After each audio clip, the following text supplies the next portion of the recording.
You are listening to Attractive Relationships, the podcast where we dive deep into the art and science of relationships and communication.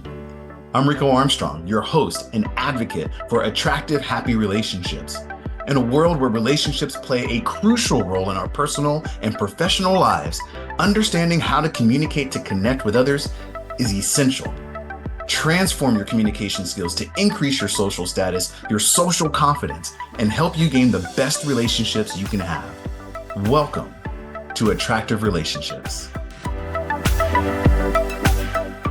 What does a former CIA spy and a psychology researcher have to tell us about our first impressions when we talk to somebody? That's what this podcast is all about. If you're looking to make a really good first impression, it is a very good idea to understand something that is universal across virtually anybody with a brain with pink matter in their brain across the entire globe. And this is, again, not something that I came up with. This is something that is a mix between things that I've learned and then things that I've practiced and actually have seen in real life. I'm going to share it with you now. So first of all, let me tell you what the information is and who I got it from, because I like to give credit where credit is due. And if you've been listening to the podcast, you know one of the people that I really enjoy the research and the information that they come out with is a person named Vanessa Van Edwards. She wrote a book called Cues, and it's a wonderful book. If you haven't seen it or read it, it's an easy read and it's easily digestible. Highly recommend you get it. Anyway.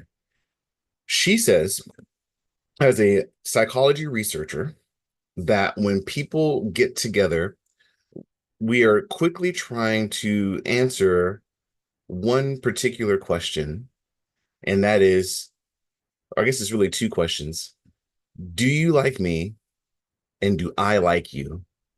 In fact, if we can actually come to that point where we like somebody, if we tell them that, it elicits that oxytocin and really good emotions and good feelings. All right. So think about when you meet somebody for the first time, whether you're at a new job, maybe you're meeting a new coworker, a new boss, maybe you're going on a date, maybe you just moved to a whole new city and you're getting to know people for the first time. There's all that nervousness of like, do they like me? All right. Or do I like them? And that seems to be top of mind when we're meeting people for the first time. And Vanessa Van Edwards talks about certain things that can lend ourselves to being more likable, especially on first impressions. However, a former CIA spy, and if you've heard of this guy, if you've been doing any kind of research on like communication or relationships, you've probably come across this guy's name. His name is Andrew Bustamante, former CIA spy. And what he says is a little bit different from what Vanessa Van Edwards has said. And what he said is that at our primal instinct, while being likable might be top of mind, and that's what we kind of ruminate over, our primal instincts, which is on our unconscious or subconscious level, what we are really trying to do immediately within seconds is figure out, are you a threat to me? Or are you safe? I think about, I don't know, when he said that, like what I thought about was back in the day where it's like, are you a friend or a foe? Are you with me? Or are you against me? Matter of fact, back in the day, I think it's the Irish who used to shake hands, not by shaking their hands, they used to shake wrist. And it was an immediate way to see if somebody was hiding a weapon, maybe a knife or something in their long sleeves. Because before we had a conversation of any substance, I want to know if you're a threat or if you're somebody that's reasonably safe for me. Now, obviously, times have changed. We have evolved. We're not shaking each other's wrists to see if we're carrying hidden knives on us. However, we are still trying to do exactly that. Are you a threat to me emotionally? Are you a threat to me socially?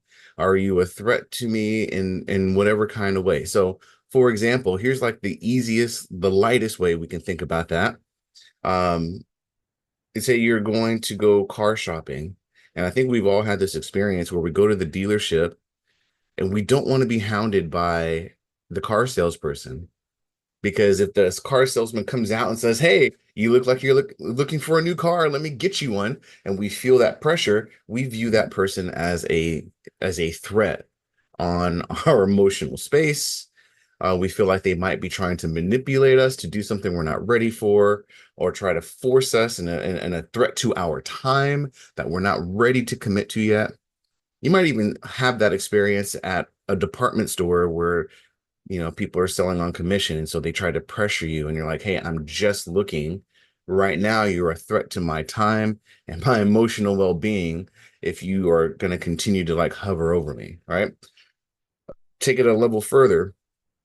If you are going on a date for the first time, you are immediately looking at that other person to say, if you're a woman looking at a man, for example, are you a literal physical threat to me? All right, that's like the very first thing that we have to establish. And if you're a man looking at a woman, you're like, are you going to be a threat to me socially or to my pocketbook? Are you just going to use me for a free dinner or something along those lines? That's a very different like take than what Vanessa Van Edwards was researching. And so what I have found is it's important to take both into account in those first few seconds, those first couple of minutes, is if we immediately convey that we are not a threat, and then immediately after that, convey that we are not only a safe space, but have value to provide you or to the other person, we immediately get past that sub conscious level, that primal level of "are you a threat?" We immediately answer that and go right into what is on top of mind for a lot of people when we are meeting for the first time. Do I like you? And do you like me? So how do we do that? How do we come across as not a threat? How do we come across as not a threat? Some things are very contextual, right? Um, what you might do is you might have a conversation. Let's say you're going to approach somebody that you've never met before. Instead of going to that person directly, you might talk to the person next to them or a person next to them and have that conversation in proximity. And you know what happens when somebody's having a conversation nearby? We tend to be a little bit nosy. We want to hear, and once we start to hear, and once that other person is a little closer to us, all of a sudden they are not as threatening as they seem to be. Or if we thought that they might have some threat to our space, or to our emotions, to our time, or whatever the case is, once they get closer to us in proximity and just spend a little time there with somebody else who doesn't perceive them as a threat, it helps us perceive them as less of a threat too. So that's one way to do it. But let's say that's not an option that's really available to you. What can we do? Well, a lot of it, again, this is stuff that I teach and that I have found to be very effective, is to be able to walk up to somebody. You start with your tone of voice. We don't want to come across as something that's disinterested, like, "Hey, what's up?" We don't want to come across as something authoritative, like, "Hey, I'm talking to you." But we want to come across like you would talk to your best friend or family member. That's the tone of voice that will help disarm. And of course, a smile is also very disarming and gives all the cues that you are being safe. Another body language cue that helps to convey that you are a safe person, that you are not an immediate threat to them, is by showing your hands. Again, this is coming from Vanessa Van Edwards' book, Cues: How to Be More Charismatic, How to Be More Engaging. If for some reason, when you show your hands, and especially when you can show the palms of your hands, it's almost like saying, I have nothing to hide. I have nothing up my sleeve. All right, I have no tricks that I'm here. And it's coming with a smile and then showing your hands is a way to be non-threatening to the other person. And of course, with the right tone of voice. And if then, instead of barraging the other person with a lot of questions, if you do what, again, this is what a former FBI uh, negotiator, hostage negotiator, Chris Voss said, if you give the person your name, you all of a sudden are no longer the stranger that's over there, but you become a person just by giving that your name. All right. So if you're going to approach somebody, you want to portray yourself not as a threat, because if you are a threat to them, they are going to be antsy. They're going to be looking for ways to leave. And if this is somebody like your boss or a coworker or a teammate that we need to work together to get things done, if it's a romantic interest, if it's your child or spouse, we don't want them to feel threatened and be preoccupied in their mind about leaving. We want them instead to be engaged with us and feel that it's safe to engage with us. So again, if this is somebody you've met for the first time, make sure to give them your name.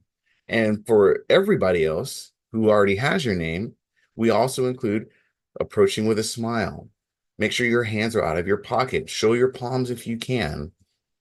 And be very careful of the tone that you use. Now, these are just a few things to show yourself non-threatening, to immediately bypass that friend or foe, threat or safe uh, context, that lens that everybody's immediately trying to see you through first.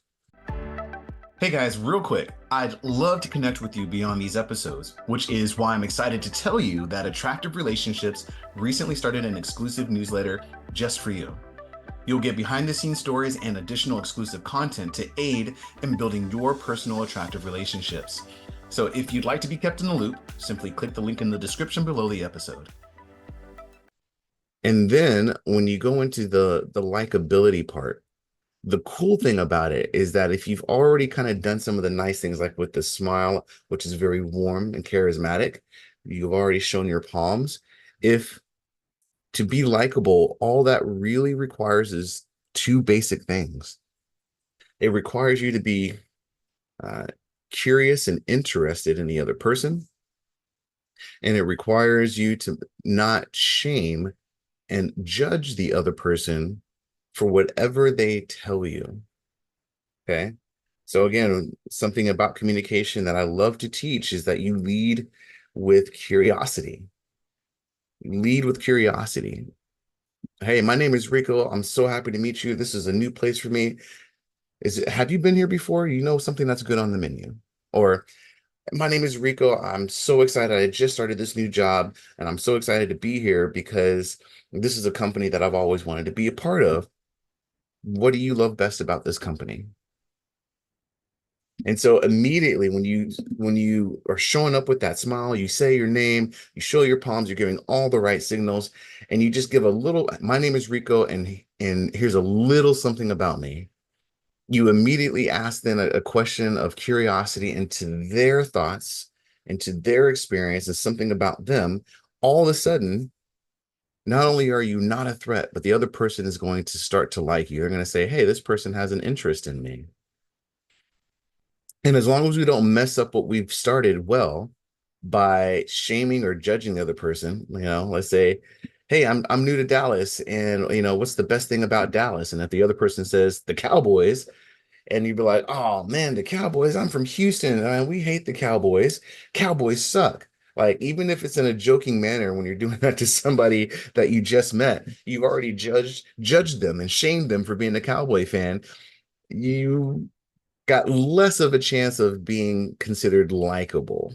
And that's just, of course, a very mild, light example, but some examples are a little bit more serious than that. If they're saying, hey, I'm originally from California, like, oh, don't you California by Texas?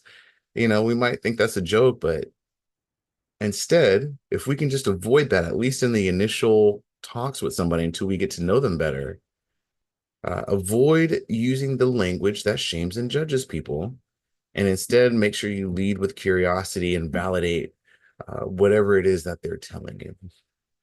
So these are the things that I've learned that make a great first impression. Um, I've used this even when I coach in a group fitness for people who have never met me before. So if I can give another, just this is a personal example to just show you how you can use this in different ways, these ideas and these facts in different ways. All right. So let's say like a group training at Orange Theory Fitness, and I'm going to a new studio where nobody knows me. Now, the thing about group fitness and coaches is there's a special relationship between the people working out and the coach that's leading them. And people get attached to the coach. So when somebody new shows up, there's always this thought in people's mind who are going to show up to work out. It's like, am I going to regret showing up? Am I going to like this person? Uh, is this workout going to suck because the coach sucks? All those things are like threatening signals or in the back of their mind somewhere. So me as a new coach, I might come out and say, hi, my name is Rico. I've coached almost 7,000 classes. I love what I do because I get to see the best of you. And today's going to be an awesome workout. How do you guys feel about today's workout or something like that? Right. So do you see what I did there? I addressed the threat immediately, and I approach with a smile and with hands that show I have nothing to hide. And then I immediately, instead of talking about myself forever, I ask a question that shows an interest into them. It is amazing how you can see people's faces completely change when you do that. So I highly, highly recommend, if you want to make a really good first impression, these are communication skills that really can make a difference in how somebody sees you within those first few moments that can set up for a really nice conversation the rest of the way. Understand that people are mainly concerned if you are a threat to them physically, emotionally, a threat to their time. Are you going to manipulate them? And if you can set those fears at ease immediately by giving the right body language cues, telling them your name and something very positive, you can then quickly move on to the likability part by expressing curiosity into their thoughts, their opinions, their experience. And all it takes is 60 seconds. If you nail those 60 seconds and do those two things, you will be amazed at how people will more easily trust you. So much so, they will tell you their life story. And at the end, they'll be like, I like that person. That person heard me, that person saw me, that person wasn't a threat to me. And that's an experience I wouldn't mind repeating again. It'll help you in all aspects of your life. If you're in sales or any kind of relationship, try that out and please let me know how it works. I'm excited to see the experiences that you have as a result. All right, that is all for today. I will have another podcast out next week. I look forward to in the future doing a live workshop on these kind of communication skills so that way you can get the most out of the relationships that you have with others and have more connection and that leads to so many more things. So look out for that. Until then, I will talk with you next time. As we come to the end of another episode of Attractive Relationships, I want to express my gratitude to you for tuning in. Your support really does mean the world to me. Now, if this episode brought you any value, I would truly appreciate it if you shared this podcast with anyone that you think could benefit from our discussions on effective communication and relationship building. Until next time, remember, great relationships start with great communication. So stay curious, stay compassionate, and keep building those attractive relationships.